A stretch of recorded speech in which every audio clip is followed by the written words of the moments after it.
Hi, everybody. It's Paula Edgar, and I'm excited to bring you this Branding Room only rewind episode just in time for conference season.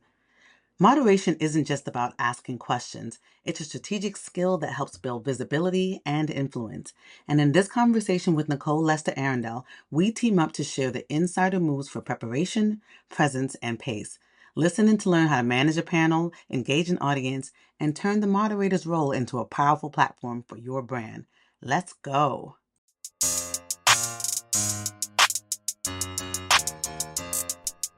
Welcome to the Branding Room Only podcast, where we share career stories, strategies, and lessons learned on how industry leaders and influencers have built their personal brands.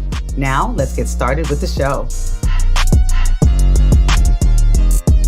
Hi, everyone. It's Paula Edgar, the host of Branding Room Only, where I bring on industry leaders and influencers to talk about how they're using their skills, their talents, and their experiences to create and amplify their personal brands. And of course, to talk about all the things they've learned about other people in their personal brands as well.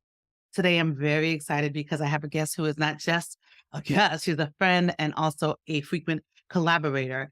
We have with us today Nicole Lester Arrindell, who is Government Relations Counsel and Chief of Staff to the Chief Legal Officer at Equitable. She's also the President-elect of the Metropolitan Black Bar Association in New York City. Nicole Lester Arrindell is an attorney. She's a trusted strategic advisor, a TEDx speaker, a sought-after moderator and thought partner. And professionally, again, I just told you where she serves as the Government Relations Counsel and Chief Staff to the Chief Legal Officer at Equitable, a Fortune 500 financial services company. And as a civic and community leader, Nicole serves as President-elect of the Metropolitan Black Bar Association in New York City. She's also an adjunct law professor, a class parent, and a mentor to young professionals and law students. Nicole, welcome to the Branding Room. Thank you, Paula. Thank you for having me on your podcast. Of course, it's a pleasure to chat with you all the time, but especially on your venture. So congrats again on doing this. I know it was on your bucket list. It was, and Nicole is a frequent person to tell me what's up next thing on your bucket list, and I appreciate that very much. So, Nicole, we are in the Branding Room. Of course, I have to ask you, what does branding mean to you? What is personal branding? Tell me how you define it. Well, I'm sitting with you, the person who exudes personal branding, a person who professionally talks to people about personal branding. And then you go out and do a whole podcast on personal branding. So if anything, I don't know what I could say that's going to be better than how you just exemplify it. But I think by using you as an example, I could say when I think of personal branding, I think of it as an action. It's an intention. You are creating your personal brand. This is an evolving thing. What you're known for and how others view you, it's going to be reflected in your actions, your words, your social media, your friends, even the groups and organizations you associate with. So just like the brands of cars people like, shoes people buy, beverages, handbags, there's a certain feeling that you get when you have those things. There's a certain taste, a certain look. And you too, your values, your authenticity, your talents, your weaknesses, they're all visible to people. And people are going to walk away feeling a certain way when they're in your presence or when they think about you. So that's what comes to mind for me with personal branding. I love that. I love that. I love it. It's action. It's action. It's action. All right. So describe yourself in 3 words or short phrases. 3 words. I'm a networker. I am a leader. I am action oriented. I like to get stuff done. It's funny because you were saying the words and I had a word. I was like, I'm going to say this if she doesn't say this. And my word was activator. So you hit it. I didn't have to be like, hey, you hit it, because the action is definitely something that I associate with you. Okay. What's your favorite quote? So people who know me know I love to read leadership development books. I read biographies. I listen to lots and lots of music. So when it comes to quotes, I'm like that girl on that show that had sticky notes all over the place with quotes all over them. That's like honestly me. And I have journals full of quotes. But one in particular that I love is by Paulo Coelho. He's the author of a book called The Alchemist. It was a really great book that came out in like the late 80s. The world is changed by your example, not by your opinion. So when I hear that, I think take action, do something. People sit around, everybody has opinions, but not everybody is. And that's how you're going to change the world. And as an attorney, being a person who went to law school, that was what my motivating factor was like, how can I make change? How can I make impact? So those words are one of many different quotes that I would say is one of my favorites. I love that. I also love the shout out to Gabrielle Union and being Mary Jane and the sticky notes. Yeah, you got the reference. I did indeed. And since you didn't bring it up, well, maybe you'll bring it up in a minute. So we'll see, because I'm going to definitely swing back to something else. What is your hype song, Nicole? Oh, well, yeah. I know you must be talking about the fact that like I love music. I am a music lover. People know this about me. Hype songs, I have many, but one in particular, in fact, one I played before even coming onto your podcast today, "The World Is Yours" by Nas. Yeah. Why is this my hype song? Let me explain. There are a lot of reasons for this. One, it's by Nas, Nasir Jones. To me, he's one of the most amazing artists in hip hop. Mm-hmm. He is from my era of hip hop, like the time when I was in college. So there's a lot that I think about when I hear Nas. That song is on one of the best hip hop albums of all time, Illmatic. Secondly, that song is affirmational. That chorus has a call and response. Whose world is this? And the response is, the world is yours. The world is yours. It's mine, it's mine, it's mine. Like, you could stand in a mirror and say that to yourself, right? Yeah. The producer is Pete Rock, another phenomenal artist in the hip hop game. And he raps on that chorus. Mm-hmm. And then I'd say the other reason is I love jazz. Mm-hmm. The song that is sampled in that song, "And the World Is Yours," is by Ahmad Jamal. Mm. He's a jazz pianist. And the song that is sampled is called "I Love Music." See, I'm hyped just talking about the song. I'm one of those people that I know the liner notes on songs. I know who produced something. That's a whole other podcast that I'm just sit on and chat about the rap game. Yes, we're going to have to do something in June for Black Music Month, because and Nicole, when I think about somebody who loves music and it comes out, it's you. Lyrics. So good, because I was just gonna say, if you don't give me a hype song that has hip hop in it, I'm gonna have to pull back and give me something else. Oh, yes, that is one of my hype songs, for real. I love that. Okay, so give the audience a little bit of background about who you are, how you have come to this space in terms of your role, both in work and in leadership, and how you built your brand throughout that time. Wow. So I have had multiple careers, I would say. I started out working in Washington, D.C. My first job out of college, I was going to be this idealist. I'm going to go to D.C. where policy is made and I'm going to make things happen, right? I'm going to change the world. That was my thinking. I spent about 10 years working in Washington, D.C. in various capacities, working in nonprofits, working for a financial services company that focused on affordable housing and making sure people across the country had safe places to live. And then the financial crisis hit and I had to rethink my life. What was my plan? How was I going to go forward? I was working at a financial services company at the time, and everybody knows what happened in 2008, unless you are one of these people that was just born around that time. I decided to go back to school. So at that time, I went to law school, still thinking in the way in which I had worked for 10 years up until that point, working in nonprofits, working on affordable housing. How can I change the world? What can I do to have impact? When I got out of law school, it was a tough economy. You had to make some quick decisions on how you were going to make money. Either you had a job and it was deferred, or you had a job and it probably wasn't paying that great, but you needed to have a job. And so I started working right away in the state legislature of New York, of all things. That was something I didn't even know was a pathway when I was in law school. No one tells you that there are counsel and chief of staff and policy people in the legislature that have legal backgrounds. No one really told me that in law school, but I figured that out post-law school, worked in that space for a couple of years. And then I said, I want to represent people. I went to law school and that is what I want to do. So I stepped away from the policy side of things and worked for a nonprofit legal services organization where I had at some points, like 100 clients representing low income New Yorkers and really being a true advocate for them. So learning how to stand up for people in um, in courtrooms, at the state house, sometimes lobbying for laws to be changed that impacted my clients. That was where I really started to hone the advocacy part of myself. I will tell you, I have been public speaking since I was 4. So that part of me has existed.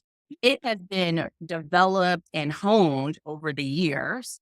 And professionally, even when I was working in DC for 10 years, that was the bulk of what my work was, to speak to people, to really refine that skill of speaking. So I would say that speaking and advocating, when I think about that combination, that is why I am where I am now. I can advocate for my company as government relations counsel because I've advocated for real people, who are in tough situations. I've advocated for policy. I've worked with policymakers and legislators. So being government relations counsel at this point in my journey, it really connected. It really connected me back to work I had done earlier in life and things I had done even post law school. And I became chief of staff almost a little over a year ago to our chief legal officer. And that was just, how do I bring all of the strategic skills I had, the project management, the agility to work and to really be a thought partner and a strategic advisor to an executive. I mean, who knew that I would be doing that? I honestly wouldn't have thought that that's where I would land. But I love it. It gives me an opportunity to showcase all of the things that make Nicole who Nicole is: the speaking, the being able to think strategically, to manage high level projects. All of that comes into bear into these 2 roles that I currently have professionally. And it's been fantastic. Wow. Um, I mean, so everything you said just resonated, but I don't think even knowing you, had an understanding of just how all of it flowed together. And I think that a lot of people do think that careers are linear. Oh, And if nothing else, I hope that people are getting from the podcast and everyone else's journey is that it is not linear at all. And that sometimes your vision, and then the visions of the world for you, um, they are going towards the right direction, but they're taking a lot of different routes. And so I'm glad that I asked about how it all came together. Um, there's one thing that before we pivot, and we have a specific pivot we're going to do, that I do want to ask you about, because I do think for me, when I think about your brand, and I want the audience to really hear about your thoughts about this, it is that you are also sort of the epitome of growth mindset and consistent learning, right? You've done a lot of different um, fellowships and opportunities to learn and professionally develop. And I want you to talk a little bit about why that's important for you. yeah. So fellowships, those are definitely something I highly recommend to mentees, the students I teach, to my peers. Fellowships give you that opportunity, especially if you're in a place where that organization is not necessarily financially supportive of professional development. Because many times I've been in, especially in government and nonprofits, the budget is not what it is. So I had to seek outside places to develop myself as far as leadership skills, budgeting, management, all sorts of things. And I've done that through fellowships. And by that, I mean, these are usually leadership development programs that are for a specific amount of time. And they usually are things you have to apply for. They're competitive in nature. They will bring together a cohort of individuals for that particular time period to learn from each other, to grow together. And I have done that on several occasions. I think my friends know that I've said at least 4 that I can definitely think of, and there might be more. I think I might actually be lowballing myself on how many of these I've obtained.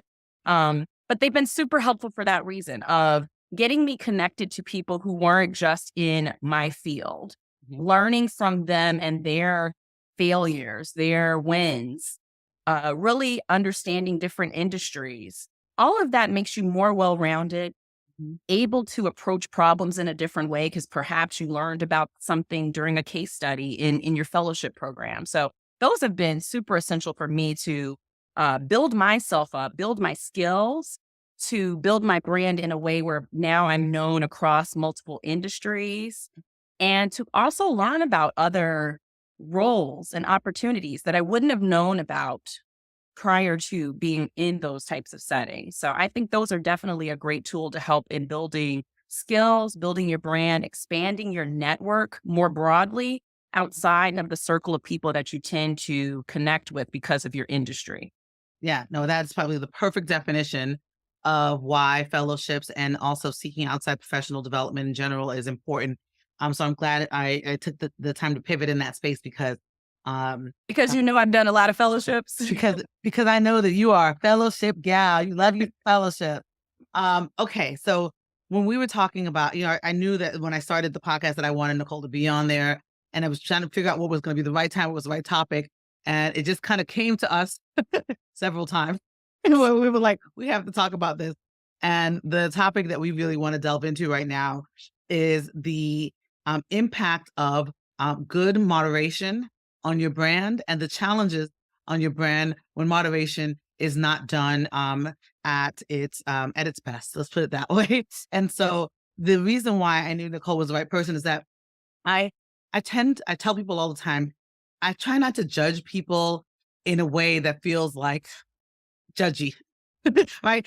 I like to think about folks in a way where I'm like, I want to help and I want give me feedback in that way to help. But I do have a very high standard when it comes to being on the audience side, experiencing people who are moderating, and also when I'm on a panel and I'm being moderated.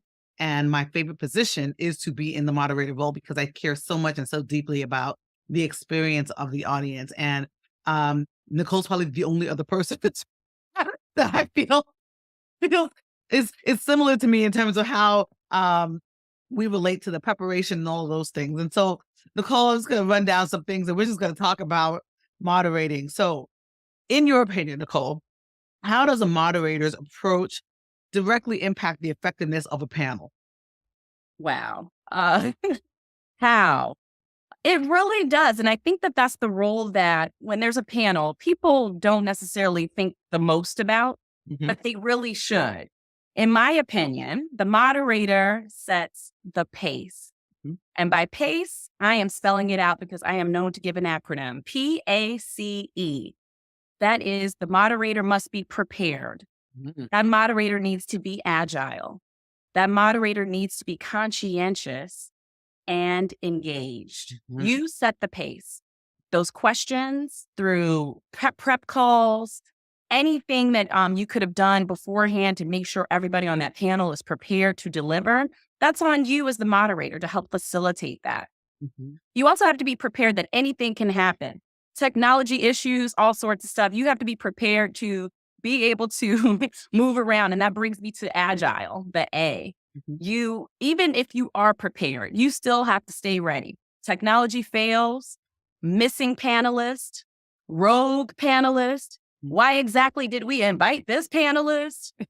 Too much time, too little time. You have to stay flexible as a moderator. And the best ones who do that, and you see that they know how to shift gears on, an instant. Mhm. Conscientious. I need a moderator to be, and as a moderator, I pay attention to the audience, Mhm. their engagement, the questions that might have been posed. I'm conscientious of the panelists. Have they all spoken? You should Mhm. ask yourself. Has someone spoken too much? Right? Being conscientious of what is happening Mhm. and engaged. I tell you, rule number one for me is listen. Moderators who do not listen to what is being said by the panelists Mhm. are missing out on all sorts of things. For instance, let's say the panelist has just dropped a gem, Mhm. but you have a list of questions you prepared in advance. Do you go to the next question after this gem has been dropped? Or should you take a moment there to listen to what was said, to either follow up with another question on that to bring out more of that, Should you do a quick recap so the audience, if they didn't catch it, like catch this, right? Doing that recap. Now, there are times, and I will give caveats. We're talking about panels where maybe you have a lot of authority as a moderator. Maybe you're getting to make questions up and you know who the panelists are. There are those times, Paula, where you're moderating a panel of government officials. They can only say what was on their script. Even with that, though, I think you can still, as the moderator, again, setting the pace, being engaged, you can still take their canned responses and recap them or restate them in a way back to the audience that, again, brings that audience in. You are taking the audience on a ride as a moderator. Guess what? You're setting the pace, and the pace of this ride depends on how you, as a moderator, facilitate that. Does that make sense? So that's what my thoughts are about that. That 100% makes sense. And because, see, speaking of preparation, I should have known that you were going to have an acronym because we always do this. And so while you were talking, I was like, I'm going to use PACE and do it too. That's right. So here's what I got. It's all good. When you think about me, I'm telling you, that is like, what do? I'm going to bring an acronym. I'm going to have a quote. I'm going to bring myself. That's me, who I am authentically. That is the authentic. Years of practice doing that in other settings. So I do think it's one of the things that connects us in terms of, because I believe adult learners need to hear, and they need something to be able to connect back to, and having acronyms is really helpful in that way. So preparation is 100% in my mind. When you think about the role of the moderator, they need to be prepared for all the things you just mentioned. So preparation is my P as well. A is going to be amplify and to be accountable. So yes, amplify, meaning to amplify what the subject matter is, like you mentioned, and making sure you're making connections between what folks are saying, but to be accountable to the audience in that you're keeping timing. Yes. You are making sure all the panelists get to speak, that you are thinking about their experience in the way that they come out of it, having learned, having felt like they haven't wasted their time, etc. Absolutely. Yes. C is to communicate and also commit. So obviously communication is important, but I will say this, because when I thought to myself about what I see moderators not doing well is sometimes they over communicate, right? So when I am going to be a moderator and a panelist, I say it up front. I go, I'm a modelist, I'm a panelator, I connect them. But if you are only in fact a moderator, then you must only in fact be a moderator. And that's not saying that you can't, recap things like you mentioned. I think that's important. But if you're like, and also, that takes away from the experience of the panelist as well as the audience, right? Because they either have to expect that you're going to be additive in that way or not. Right. Right. And you have to think about what the conference organizer or the meeting organizer who invited you, what are the outcomes and objectives that they have set? You need to meet those too. So you're worried about that audience, but you also should be thinking about, what is the purpose of this particular panel session? What does it mean for the conference or meeting organizer? Because you want to get invited back. That part. You done a good thing. Right? If you've done a good job, you want to be invited back. You want to be other things. Yes. Right? And we think about you also have to think about who invited you to this dance and what is it that they're seeking to do. And your brand, right? The pulling this all through the branding room led, right? In that if you don't do it well, it does impact your brand. And when you do it well, it amplifies and engages your brand, which takes me back to my E for pace, which is elevate and express. So the elevating again is making sure the people are the content is elevated, but the expression of not just the subject matter, but who they are, their authenticity in the space, in order to give the experience one that is elevated. So I can't wait to see. I love that. I love that we can do a joint acronym. I can see the graphics right now. I can't wait.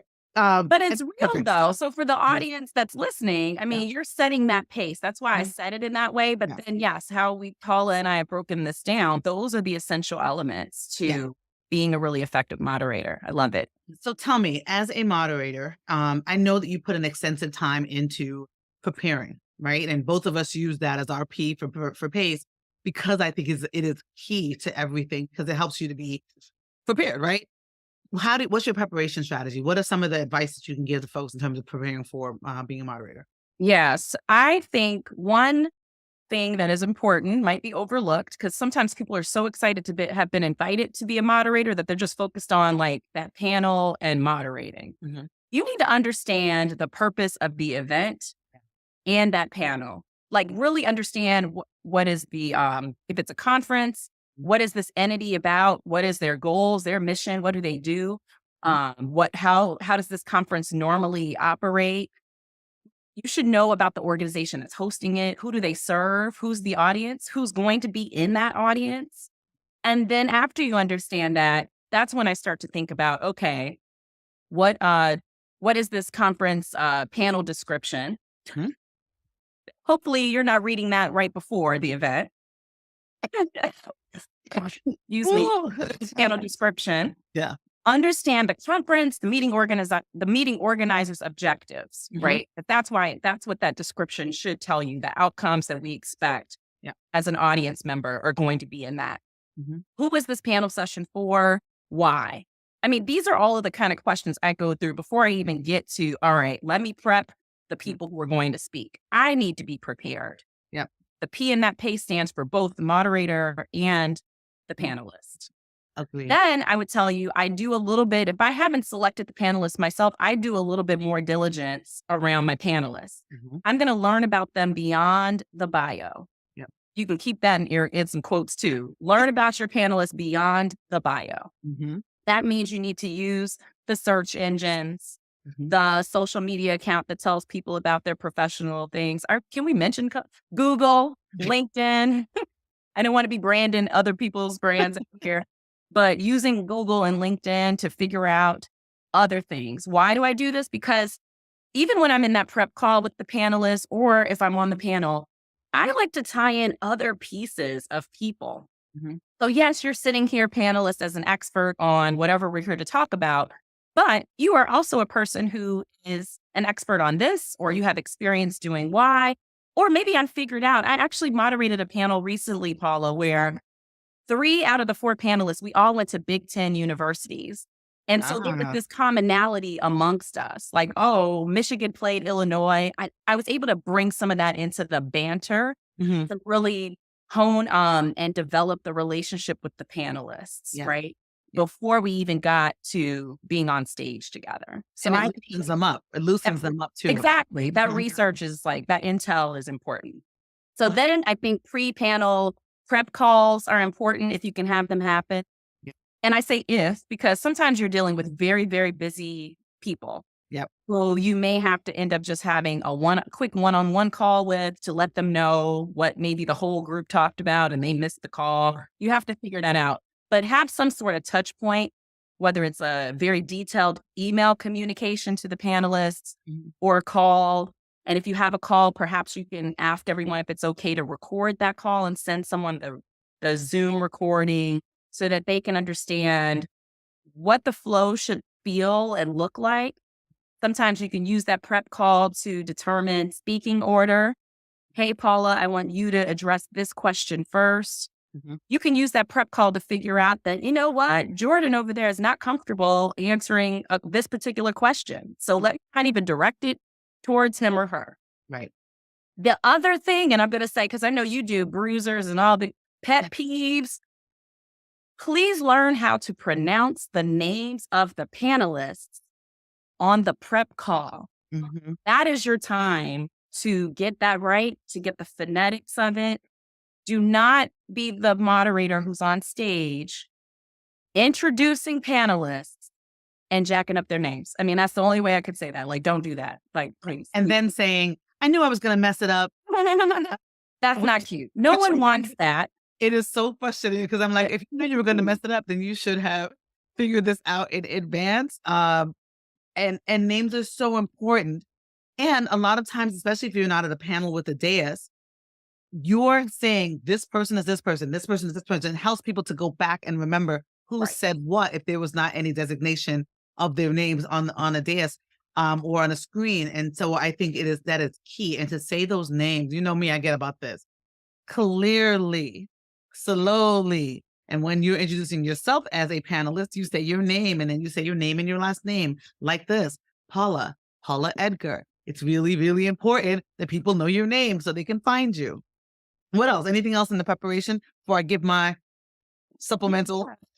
I think the other thing, just going back to that pre-panel communication, in that message, I include the date, the time, the location. It should be obvious because they know they were asked to be a panelist, but sometimes it's not. Sometimes the people who received that are the assistants of these individuals and not them directly. The timing, I would put in there any agreed upon norms or rules because I do have those as a moderator. And the intelligent interrupter, and I will let them know that. So if you were trying to be rogue, I will intelligently and swiftly move you back on course. So I will let them know of those kind of norms and rules. Don't overspeak your panelists, things like that. Just a few rules of the road. And then any notes about who will be the person to take the lead on a particular question. Sometimes that's helpful for people to just kind of understand, get this, the pace of what we plan to do on the panel. Okay. I'd love to hear yours. Yes. So, and because you have been one of my panelists, you know this. So I have Paula's panelist rules that I circulate, that includes a lot of what Nicole just mentioned. But essentially, and if any of you are interested in this, I'm happy to send you a redacted draft of this. So you can send me an email at info@paulaedgar.com, and I'll happy to send this to you because I'm trying to change the world one moderator at a time. But essentially, the rules are, don't overspeak, like you mentioned, that you should be always keeping your eye on the moderator, me as the moderator, so that you can know that if I'm giving you some kind of cue, and I sometimes will say the cue might be me tugging on my ear or messing with my necklace to let you know it's time to either slow down or move on or what have you, whatever the thing is. I include in that document all of the bios for everybody who is speaking because it's important, to your point, that everybody knows each other. And while I will have, like you, done a lot of research in advance, they usually haven't found out about themselves. And I think it's a missed opportunity for relationship building, right? You only have the time on the panel and nothing else. But if you give a panel their bios in advance, they sometimes will take the opportunity to see who else is on there and find some of those symmetries without you having to weave it for them. And I think that's also very nice. And it helps me to encourage them to relationship build. And I think that is always what I want, is for us to make deep relationships, not just, light touches, to really get to know each other. In addition to that, I have the timing. I also have who starts when, who starts off on each question. During my conversations, I always say you don't have to answer every question unless I have designated that you are going to answer every question. So you know in advance the ones you're expected to and the ones you're expected to lead on. Depending on, to your point, what the want of the organizer is, I will either say this is a piggyback or a non-piggyback conversation. So because you're time bound most of the time, right? You want to not use your opportunity to speak as a piggyback moment. You want to say something new, innovative, and additive to the conversation versus being like, just like Nicole just said, I want to piggyback on that. I'm like, well, if Nicole just said it, why are you saying it? Nicole said it perfectly well. There's no need for you to say it again. So I have rules like no piggybacking. I talk about that we'll have a picture either before or after the panel because I believe everything should be documented. I let folks know if there is a recording or if there's a need for a release or not. Just all those norms and the things that the organizer would like and the things that I would like as well, and potential questions. This is really important. I never want people to feel unprepared. Because while I might be able to pivot and ask questions, with you, I know that I can just ask you something and you'll be fine. But most people tend to be very structured, and we both work with a lot of lawyers. They want to know and anticipate what's going to happen in advance. And that's really important to give them a little bit of safety, even if you don't use all of the questions, to say, here's where it might go. And I think this is really important for prep and that prep call that you might have with the panelists, is to know what their bullet points are. So even if they don't know what their bullet points are at that point, I say to them, for the questions that you're lead on, you should at least have 3 different bullet points about that question so that you are, right, either like we're doing, you're making an acronym or you're 1, 2, 3, or you're ABCing, because people learn that way.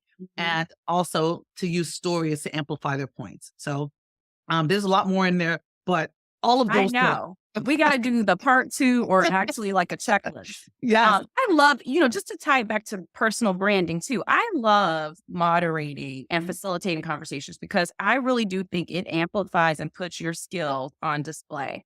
So if you're thinking about a strategy internally in your organization, let's say they need to have someone moderate a panel of the board members or executives, or maybe one of your employee resource groups wants to facilitate a panel session. They want to have someone have a panel session and they need a moderator. Raise your hand to do it. Yes. Why? Internally, it has helped me out tremendously. And I know that. Being able to put my skills on display, you're showcasing leadership, you're showcasing your ability to listen, the time management that Paula and I have both talked about, like being able to manage that time. You're showcasing your knowledge, your expertise in how you ask questions and how you follow up on the answers you've heard. It showcases your ability to synthesize information. Yes. That. It also showcases your ability to meet the objectives of that organizer, right? And then you get to showcase your style. Yeah. Organizations all around are always talking about be your authentic self. Well, we're not showing up as our whole authentic self. We're showing up authentically, but there's might be a few pieces missing. But your style of moderating and your style that you bring to demonstrating those skills I just laid out, that's what's going to differentiate you. That's your brand. That's the stuff that's going to be like, you know what? You were so great when you moderated that panel. Can you come do this one? Can you MC this offsite meeting that we're doing for our leaders? Yes. That's how I've elevated my personal brand internally in not only the organization where I work now, but in others I've worked in, by showcasing that ability to be able to facilitate conversations, showing up as my authentic self. So I'm going to give you a tangible takeaway, because that's what I say. You're going to leave this with something tangible. And I'm going to showcase who I am with the quotes, with the music reference, with the sports reference. I'm showcasing who I am while also amplifying the panelists or that speaker if it's a fireside chat. Yes, I like to infuse a Beyonce reference in a lot of what I do. So it's true. You can show the sort of staple piece of who you are within that. But I want to go back to something you said. You talked about using it to amplify and to showcase your skill set and your brand and your authentic self internally.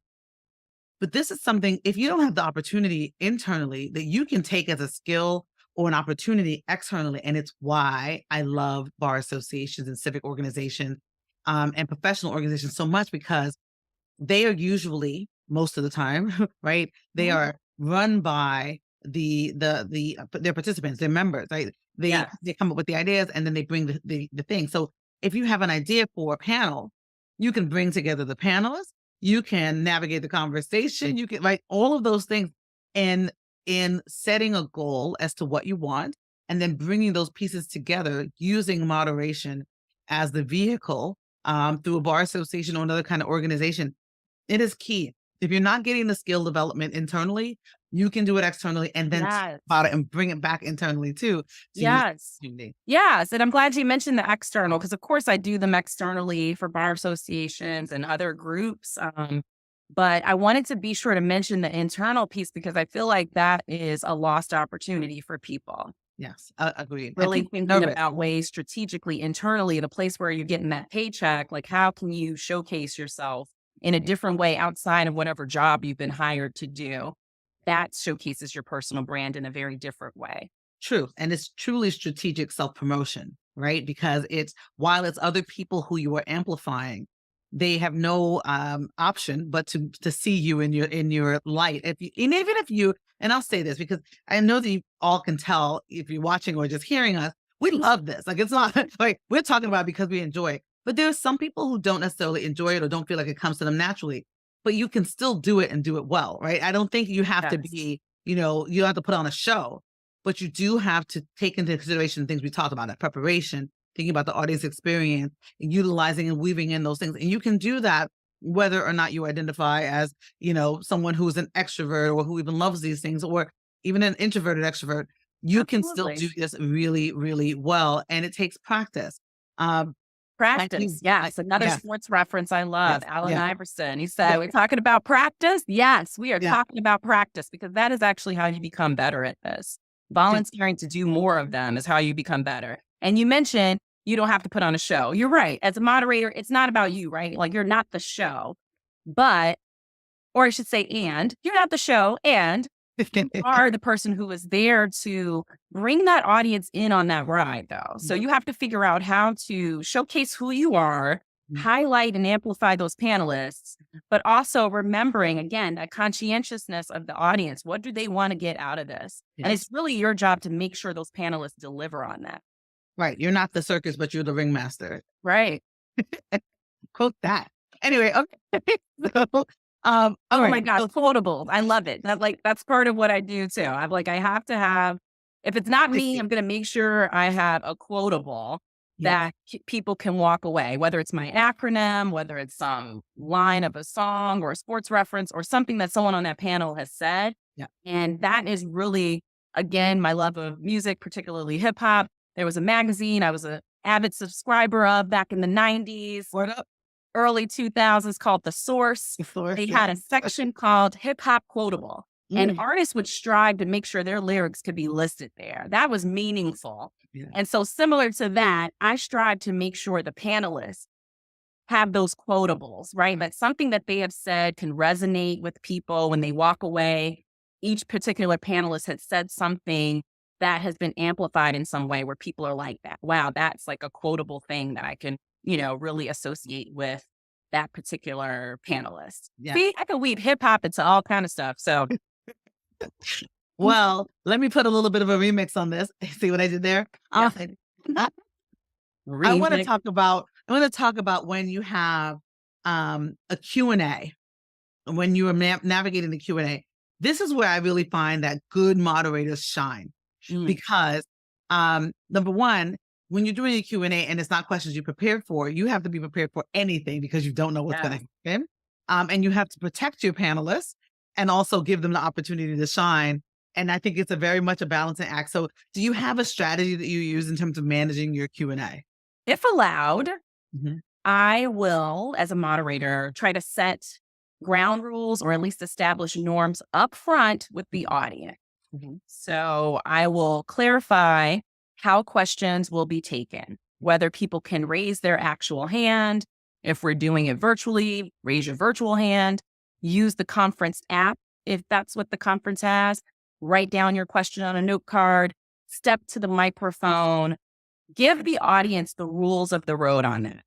I also let them know when questions will be taken. If we're going to do questions at the end, if we're open to questions throughout, when there's a break in the conversation, I want to be sure that everybody knows up front what that's about, if I'm given the space to do that. And then once it is time for questions, I encourage concise questions. I encourage questions, like things that end with a question mark. So this is not the time to make statements, comments about things. I do that respectfully, I should say, in a respectful tone, reminding the audience that we have a limited amount of time. We want to be respectful of the next panel that's coming up, or respectful of our panelist time here. We have time for X number of questions, or we only have a few minutes left. So that kind of framing can allow somebody who might have stepped to that mic ready to talk about back when they were 5 and how this resonates with their thoughts about being a child or something, like nothing have to do with what you're up there talking about. Sometimes using those framing techniques can steer that person who intends to get up there and make a political statement or say something that has nothing to do with asking the actual question. And you have to be, as a moderator, respectful, but also redirect people who are up there just asking questions that have nothing to do with what's happening. You really do have to figure out your technique on how you do that. And because I'm a person who infuses a little bit of humor or a little bit of and that's really a big part of my personality, to kind of infuse a little bit of humor, even when I'm in work settings or even when I was in the courtroom as a litigator, there's a way you can do it. So I might use a little bit of humor to steer that person and redirect them away. Like, this isn't the time to give your, stump speech. This is the time to ask a question about such and such, or, you just really have to figure out the way to do that. But those are some of the things that come quickly to mind, because there's always someone who plans to just make comments and statements. And right now we want to take questions. Yes, for those of you who are frequent listeners or who just listened to that one episode, I did something on conference branding bruisers and boosters, and I took my time with the bruiser being, it's a time for Q&A, and you decided that you were ready to do your soap opera soliloquy on my time. I am not a fan of it from either the space of being in the moderator role, where it's frustrating because I'm trying to make sure I get questions and make sure it's even more additive for the audience, or from being in the audience and having you take over my time and and the energy that I would want to get from the panelists because you are making a statement. So I will just repeat one more time. When you get on that microphone, you need to have your question. And I'm a big fan of write your question down. So that way the wind doesn't blow you in another direction that you plan to go, that you know exactly what you're going to ask. That being said, you should use the opportunity at the mic to say who you are, right? You should say, I am, what have you. I don't think you got to go into your whole bio, but it's a brand opportunity to ask a question as well. And you don't want to lose that. But it hurts more than it helps when you make a statement rather than ask a question. And to your point about being able to navigate it in a way that is respectful, et cetera. I don't know, what did you call it? I wrote it down and I flipped the page. You said that you were, oh goodness, An intelligent interrupter? Intelligent interrupter. Yes, ma'am. I love that. I'm going to definitely borrow that with attribution. I always say the use of the word thank you can be a pillow or it could be a knife. Where I'm like, thank you so much. Or I'm like, okay, thank you. But thanks for your question. Moving on. Thank you so much. It's because it's still polite. I'm still saying thank you. I'm not telling you to get the hell off of the stage. But the point is that people, self-awareness tends to sometimes fly out of the room when people are either on the panel and talking too much, or and doing Q&A and trying to make a comment. Yeah. And we've all seen the people from the audience who are like, I should have been asked to be on the panel. So right now I'm going to give you my whole. Yes. You will hear it all. Wow, that's how I would have answered those questions Nicole asked them. And it's like, this is not your time, I think that we did a pretty good job of weaving a lot of the things that we both wanted to talk about into this. But I want to end this part of the conversation with how you end this part of the conversation. So what are some of your ways? You talked about weaving things together. What are your thoughts? How do you maintain your focus throughout the panel while you're moderating in order to effectively and profoundly even conclude a panel? A lot of times I use synthesis. So I will synthesize key points or insight. I ask each panelist for their final thought, if there's space and room for that. I am definitely a big fan of thanking everyone. Thank the panelists. I'm going to thank the audience. I'm going to thank the organizers for inviting me to moderate and for them hosting this topic. Because sometimes it's a sensitive topic, and maybe it's a really great opportunity to recognize someone who was bold enough to have a space to talk about that particular topic. So I'm going to do that. Something that's not as glamorous and memorable is I'm going to remind people about completing the evaluation. Mm-hmm. Why? Because hopefully the panel was memorable and you, again, want to be invited back, or you want to be invited to do more things. And even if that's not the reason, you want to get the feedback. I'm a big proponent of getting feedback in real time. And so I'm going to remind the audience to complete the evaluation through whatever method the conference organizer or meeting organizer has decided that they want to get that feedback.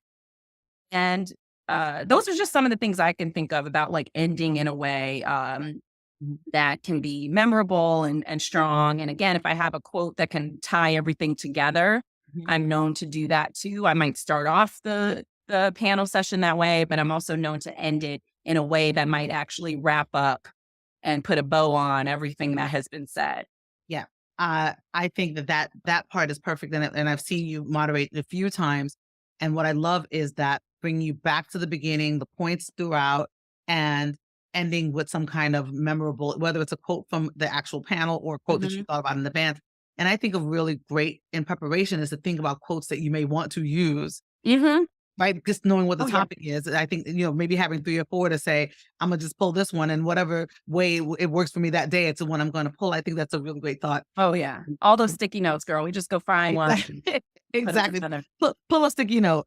And just my other additive piece is to also, in addition to asking for final thoughts from the panelists, is I like to ask them also what resources they might recommend to continue Oh, learning yes. on the topic. And to that end, keeping the same pace and respecting your time, I want to get to 2 questions that I ask all of my guests in the branding room. And I know I'm not even asking, I'm telling you, coming back to the branding room. So, I but I'm going to ask you these 2 things, which is one is stand by your brand. Stand by your brand. What is something about your brand that is authentic that you will never compromise on? Well, as a moderator or just, However you want to answer. I won't compromise on being able to bring the authenticity that is Nicole to the workplace, whether that's a boardroom, a courtroom, to the volunteer capacities in which I serve, to my leadership. Mhm, mhm. At this point in my life, as somebody who's crossed 40 and is looking at, the other half century of my life fast approaching, I just don't think I'm willing to compromise on that anymore. There are parts of me that I'm like, this is who I am, this is what I bring to the table, and I'm not willing to compromise Mhm. on that, being able to showcase who I am in all of the spaces in which I have to dwell. Speaking of showcasing who you are, so branding room only is a twist on standing room only. And so what would be something that would get people in a room where they'd only be standing room only with you on the stage to either experience or hear you do? Well, I am a person who gave a TEDx talk, so I have experienced, people coming in the room specifically to see me and 4 other Yes. speakers.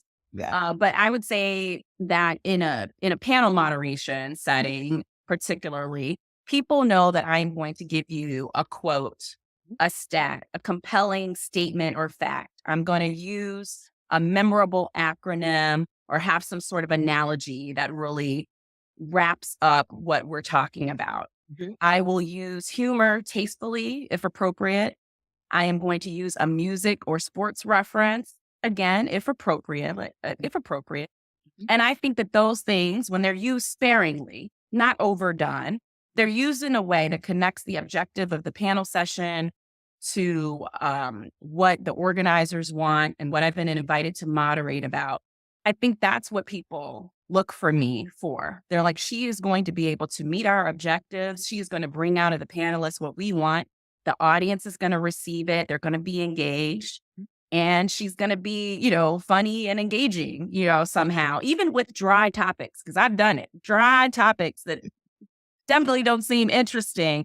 I can make that sound more interesting just in some of the ways I talked about earlier, figuring out how to rephrase things or infuse certain statements, quotes, or humor as appropriate throughout that conversation. So I think that's what people look for. I'm going to give a good talk if I'm asked to talk, and I'm Mhm. going to moderate something in a way where people are like, wow, she wasn't the expert, but like she really made me want to listen to the experts. Mhm. I love that. And I will just say, because as I mentioned at the beginning of this, is that most of my conversations I'm focusing just on my guests, but for this is because we're so passionate about it. I will answer this one question at the same time. Um, for me, it is they will know that they can trust me. And it's because of how much preparation I put into it, Mhm. and how much care I'm putting into their experience because I truly do. I probably much more than I need to, but it's how my brand amplify. I want them to go away from it having learned, feeling as if we have made a connection, even if it's a 5,000 or 5 people in the room. That is my branding room only, standing room only moment. Yeah. Nicole, how can my listeners and my viewers stay in touch with you? Connect with me on LinkedIn, but use proper etiquette. So send a note that says, I heard you on Branding Room Only or saw you on Branding Room Only. Would love to connect. So at least I can know how you might have found me and I don't delete your request. But connect with me on LinkedIn and it's Nicole Lester Arrindell. all one word, for my LinkedIn profile. But that's a great way to connect. Mhm. And I've met people through that medium. So Fantastic. And we will be sharing a link to your LinkedIn and also sharing a link to your TEDx on our show notes. Nicole, thank you so much for being and joining me in this oh, lively conversation in the branding room. I definitely invite you to come back again to spend some time. Bye, everyone. bye. That wraps up this Branding Room Only Rewind. I wanted you to walk away with tools you can use right now. Prep like it matters, bring presence to the stage, and manage pace so every voice is heard. Do that, and you won't just moderate well, you'll strengthen your brand and your reputation as a leader. Thanks for listening, and if you found this helpful, share it with someone who wants to learn how to elevate when they moderate or present. And do me a favor, leave your review at ratethispodcast.com/branding. Bye, y'all.